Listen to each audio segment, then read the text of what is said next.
Sa hapag ni Kristo, lahat ay kasalo. Halina't maging blessed. Ako po si Father Arizolan at ito ang Palaman ng Buhay.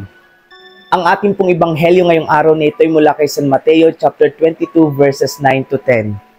Pumunta kayo sa mga pangunahing lansangan at inyong anyayahan sa kasalan ang lahat na makita ninyo. Pumunta nga sa mga lansangan ang malingkod at isinama nila ang lahat ng kanilang natagpuan. Masasama at mabubuti at napuno ng mga panauhin ang bulwagang pangkasalan. Tayo pong lahat ngayon ay inanyayahan ng ating Panginoong Kristo sa kanyang hapag, sa hapag Eucharistia. Kaya nga po, kahit tayo ay makasalanan, kahit tayo marupok, kahit na tayo marumi, kahit na tayo nagkulang at nagkamali, tayo pa rin ay iniimbitahan ni Jesus dahil kasalo niya tayo, kasali tayo at walang sino man sa atin ang kanyang iiwanan. Lahat tayo ay nais niyang makasama at makapiling sa kanyang paghahari at sa kanyang paraiso.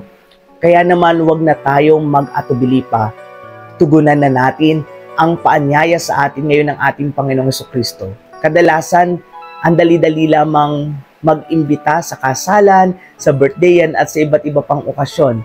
Pero pagdating sa pagsisimba, napakahirap po talagang mag-imbita. Samantalang ito magbibigay sa atin ng isang buhay na ganap at kasiyasiya sapagkat si Kristo ang kasalo natin sa tuwing tayo ay nagsisimba.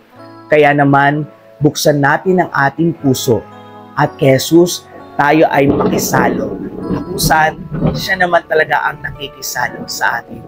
Kaakibat nito, sa pamamagitan ng pakikisalo natin sa hapag ni Kristo, tayong lahat ay kanya din pong sinasalo. Ano man ang mga pinagdadaanan natin sa ating buhay, parati tayong inililigtas ng Diyos. Ito po ang hain niya sa ating lahat, ang kaligtasan ng ating kaluluwa.